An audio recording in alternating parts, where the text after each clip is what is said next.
Hi there, welcome to my channel about UX design. My name is Ines, I'm a principal product designer and a content creator. Now, if you have been following me for some time, you know that I'm working at Zalando. And I have been working here for 3 years already, and recently I have found a portfolio that got me this job. I violated a lot of portfolio creation rules that I teach right now to others, and that's why it's so interesting to see why it worked out for me last time and would it work out for me this time if I would have this portfolio right now. But before we start, I need to give you a disclaimer. I created this portfolio in 2020. At that time, it was the middle of pandemic, the companies were hiring immensely, and they were reaching out to designers and software engineers proactively because they were hungry and desperate for finding candidates. And also in 2020, I already had 11 years of experience in UX design. Now I have around 15, which is quite a lot.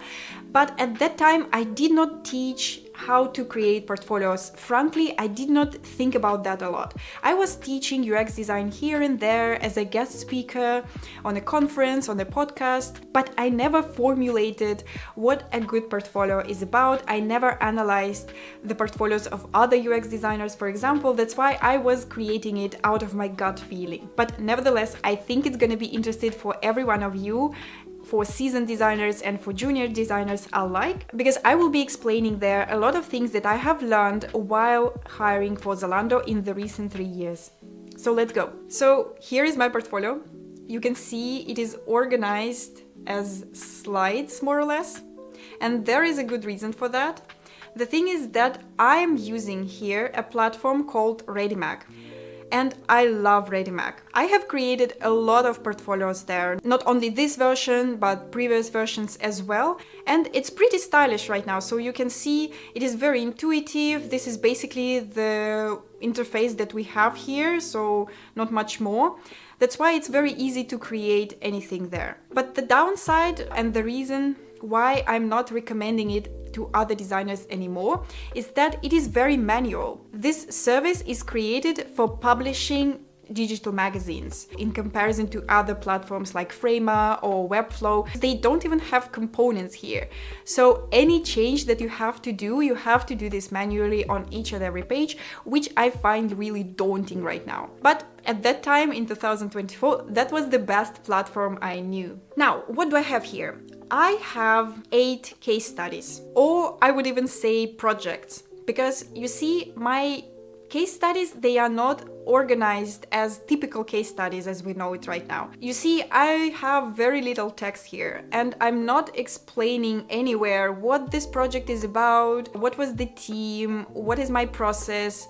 It is basically a dump of the things that I did without even getting into details. And actually, I had a good reason for that. The first reason is that I have a pretty good UI skill. Of course, you can always become better in it, and I has become better in the recent years, but that's basically the level of the UI design skill that the industry needs, so I was pretty confident in this skill. Second, I have worked for some pretty good companies, and this is what you can clearly see from the names of the projects. And for some of you, this company might not tell you a lot, but for my employees in Germany, in Europe, it has been giving some context. So they could be confident that I was working in a big tech company, I know the processes, I know best practices, and that's why they don't need to coach me. I can start and be effective from the day one. And the other good thing is that I have invested a lot in animations, and that's why I could get by without really detailed explanations of my processes, because animations help stand out.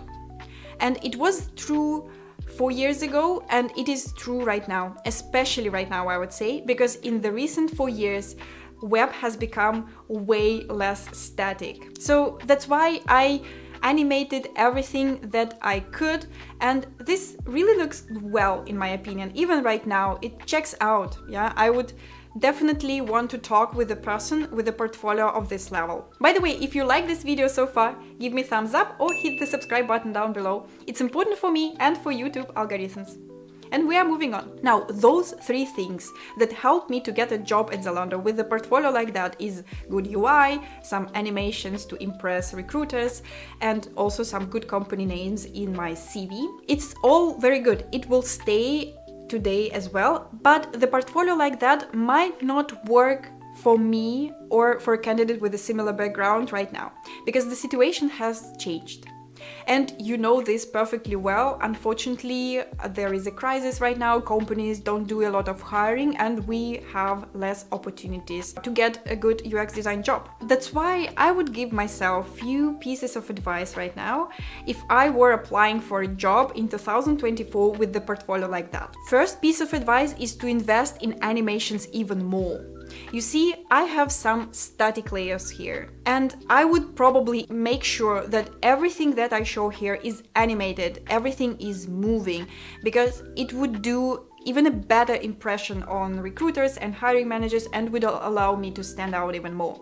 I would even animate a layout, yeah? So like these interactions, they are pretty standard for ReadyMac, but I would definitely invest a bit more into animating how those screens appear, maybe some fade out animations, something easy and simple, but it would also make a good impression. The other thing that I would do probably in 2024 with a portfolio like that is that I would still add a bit more context. Yes, I have some context here, but frankly, I am mostly relying on the UI and company names here, but I don't think it's enough right now.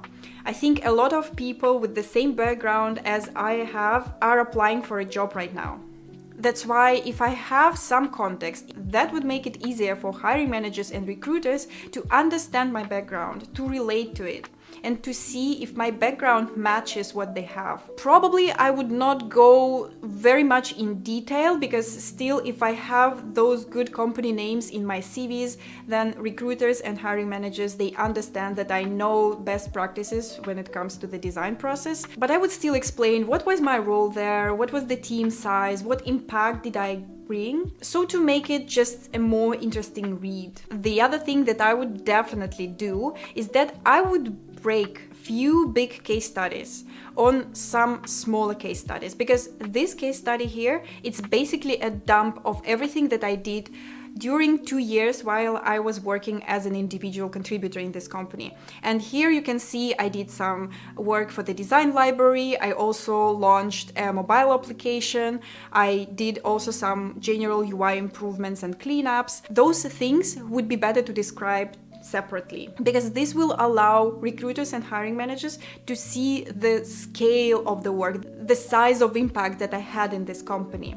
And that will allow me to position myself higher, to negotiate higher salary, and to look better in the comparison with other candidates. I also had some managerial experience in this company, but as you can see, I'm explaining it here down below in the very first case study in just 2 paragraphs. That, of course, not okay. I don't know exactly why I did this at that time. Maybe because I was applying for a principal role, I decided to make an emphasis on the deliverables that I do rather than the managerial experience, but still I would explain it now in a separate case study, or I would write an article about that. Definitely to emphasize my seniority and to show that I can take different roles inside of the team. But yeah, 4 years ago it was much easier to get a job in UX design than it is right now. That's why this portfolio worked out for me, with some improvements like additional animations, better case study structure, and separated case studies. I think this could still work. And although the rules of the game has become stricter in UX design and we don't have a lot of opportunities in general right now, I still feel that the core principles of UX designer's portfolio are staying the same. In my opinion, a UX designer right now or 4 years ago has to understand their strengths. If one's strength lies in UI design, then you can create a portfolio roughly like I had 4 years ago when you put a lot of emphasis on UI design.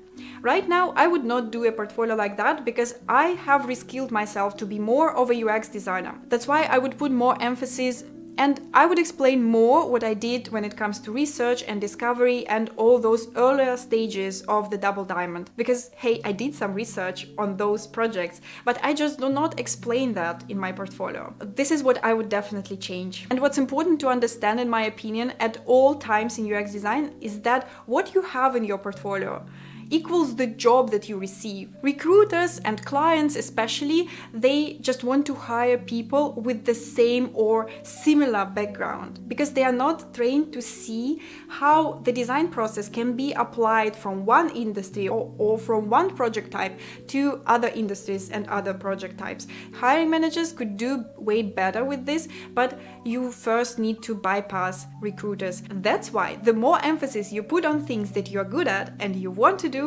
the more likely you will get a job that will utilize your strengths. Even if you are a junior or a seasoned designer, this rule will apply to you. And basically that was it for today. I hope that was interesting for you to see where I was 4 years ago and what advice would I give myself. If you want to receive more videos like that, hit the subscribe button down below. And I see you in the next video.